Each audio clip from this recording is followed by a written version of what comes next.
பிள்ளை சேனலுக்கு வணக்கம். நல்ல கேள்வி கேட்டிருக்கீங்க. இளைஞர்களுக்கு ஏன் வேலை வாய்ப்பு அரசுகளும் உருவாக்க முடியலை அப்படின்ற கேள்வி. பெண்களுக்கு நாங்கள் எங்களால் முடிஞ்ச அளவுக்கு தான் தொழில்துறை முடிச்சு கொடுத்துருக்கோம். அது 0.05% இருக்கும். இது உலகம் மிகப்பெரியது, எல்லாருக்கும் நம்மளால் செய்ய முடியாது. ஆனால் இளைஞர்களுக்கு மிகச்சிறந்த வேலையை அரசே கொடுக்கலாம்.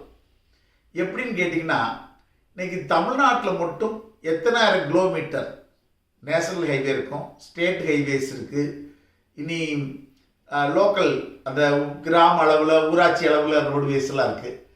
இந்த ரோடெல்லாம் யார் போடுறா?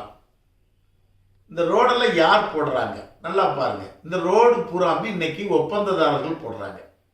அவங்க என்ன பண்ணுறாங்க, ஒப்பந்தம் எடுத்துக்கிறாங்க, பல லட்ச ரூபாய் கான்ட்ராக்ட் எடுத்துடுறாங்க.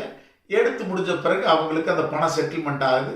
அதில் எப்படி அரசுக்கும் ஒப்பந்ததாரர்களுக்கு இடையில் என்னென்ன நடக்குதுன்றதெல்லாம் நான் சொல்ல வேண்டிய அவசியம் இல்லை, அதை நான் சொல்ல விரும்பவும் இல்லை.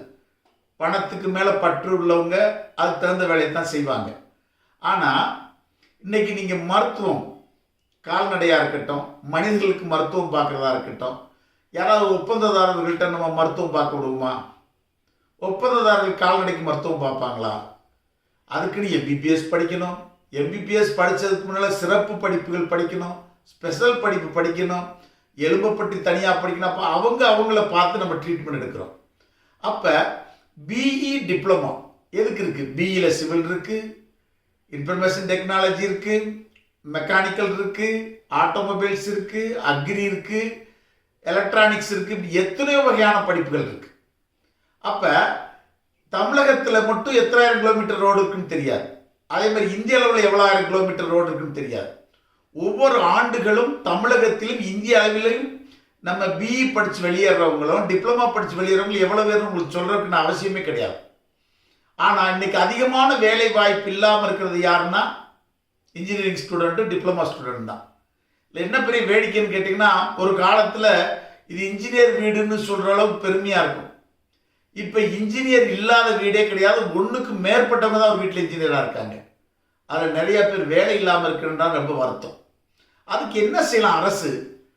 இந்த பிஇ சிவில் எடுத்துக்கோங்க. இன்னைக்கு தமிழகத்தில் எங்கெங்கே ரோடு போடணும்? நம்மகிட்ட 38 டிஸ்ட்ரிக்ட் இருக்குன்னு வச்சுக்கோங்க. 40 டிஸ்ட்ரிக்ட், இப்போ டிஸ்ட்ரிக்ட் கூட்டிகிட்டே இருக்கு.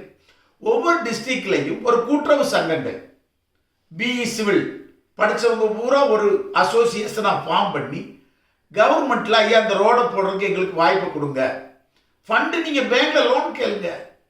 அரசு ஏன் கொடுக்காது? முதல்ல இவங்க எல்லாருமே அந்த உழைப்புக்கு வரணும். டிப்ளமா ஹோல்டர்ஸ், இப்போ நீங்கள் புறா வாகனங்கள், அரசு வாகனங்கள் எவ்வளவு இருக்குது? அவ்வளோ வாகனங்களுக்கு டயர்லேருந்து ஸ்பேர் பார்ட்ஸ்லேருந்து எங்கே வாங்குறாங்க? வெளியே பர்ச்சேஸ் பண்ணுறாங்க. அப்போ இதை மேனுஃபேக்சரிங் பண்ணிக்கிற பிஇ ஸ்டூடெண்ட்டே இருக்காங்கல்ல, அவங்கள மேனுஃபேக்சரிங் பண்ண ஃபேக்ட்ரி உருவாக்கி கொடுக்கலாம். அவங்கள அந்த சாதனங்கள் என்னென்ன பொருட்கள் தயாரிக்கணுமோ தயாரிக்க வைக்கலாம். அப்போ எல்லா வாய்ப்புகளும் கவர்மெண்ட்டும் பண்ணித்தரலாம். ஆனால் கவர்மெண்ட்டு இந்த பிஇ படித்தவங்கெல்லாம் போய் சேர்ந்து கேட்கணும். ஆனால் என்ன நினைக்கிறாங்க, எல்லாரும் ஒயிட் காலர் ஜாப் பார்க்கணும்னு ஆசைப்படுறாங்க. ஏதோ நாட்டில் போய் பிஇ படிச்சுன்னா வேலை பார்ப்பாங்க. ஒன்லி பிஇ படிக்கிறவங்களில் இந்த ஐடி ஃபீல்டு மட்டும்தான் சக்ஸஸ். பாக்கி ஃபீல்டுக்கு கரெக்டான ரிலவெண்ட் ஒர்க்கு கிடையாது. அப்போ எல்லாரும் இந்த பிஇ ஸ்டூடெண்ட்டுகளும் மனசு வச்சு கோரிக்கை வைக்கணும். ஐயா, நாங்கள் இந்த மாவட்டத்தில் நாங்கள் பிஇ சிவிலுக்கு ஒரு அசோசியேஷன் ஃபார்ம் பண்ணியிருக்கோம், நீங்கள் எங்களுக்கு யாருக்கோ கொடுக்குற ரோடை எங்களுக்கு கொடுங்கன்னு கேட்கணும். அரசு தரும். கேட்கறது யாரு? அழுத பிள்ளைக்கு தானே பால். அப்போ இவங்க எல்லாருமே அதை நிறுவனம், அந்த பிஇ சிவிலோ பிஇ மெக்கானிக்கோ பியூக்கு இப்படி ஒருத்தர் டிப்ளமா ஹோல்டர்ஸ் எல்லாம் ஒன்று சேர்ந்து ஒரு அசோசியேஷன் ஃபார்ம் பண்ணி கவர்மெண்ட்ட ஃபைட் பண்ணணும், கேட்கணும், கோரிக்கை வைக்கணும். இல்லைனா எங்களுக்கு ரோடு போடுறத கொடுங்க, அரசு கட்டிடங்களை கொடுங்க, நாங்கள் கட்டுறோம். யாரோ ஒப்பந்ததாரத்தை நீங்கள் ஏன் கொடுக்குறீங்க? அவங்க பணம் போட்டு கட்டி அதுக்கு பின்னால் கவர்மெண்ட் கொடுக்குது. இது இந்த மாற்றி கொடுங்க, பேங்க்களுக்கு லோனை கொடுக்க சொல்லுங்க, பேங்க் கேரண்டி எடுத்து இளைஞர்களுக்கு அந்த பிஇ படித்தவங்களுக்கு கொடுக்க சொல்லுங்க. எத்தனை லட்சம் பிஇ? அப்போ எவ்வளோ வேலை வாய்ப்பு கிடைக்குன்றதை பாருங்கள். அரசு இதை கொஞ்சம் யோசிக்கணும். பிஇ படித்தவங்களை யோசிச்சா இந்த ரோடு போடுறதையும் அந்த எலக்ட்ரிக்கல் கான்ட்ராக்ட் ஒர்க்கு, இந்த மாதிரி அரசுடைய எல்லா வேலைகளையும், எலக்ட்ரீஷியன்ஸ், சிவில், அதே மாதிரி மெக்கானிக்கல், ஆட்டோமொபைல்ஸ் எல்லாம் எடுத்து பார்த்துட்டாங்கனாலே பெரிய அளவுக்கு வேலை வாய்ப்பு குறையும். இந்த வேலை வாய்ப்பு நமக்கு கிடைக்கிறதுக்கு ஒரே காரணம் எல்லாரும் ஒன்று சேர்ந்து இந்த திட்டத்தை அரசை கொண்டு வர வைக்கணும். அதுக்கு பிஇ படித்தவங்களும் பாடுபடணும், டிப்ளமா படித்தவங்களும் பாடுபடணும்னு கேட்டுக்கொள்கிறேன். நன்றி, வணக்கம்.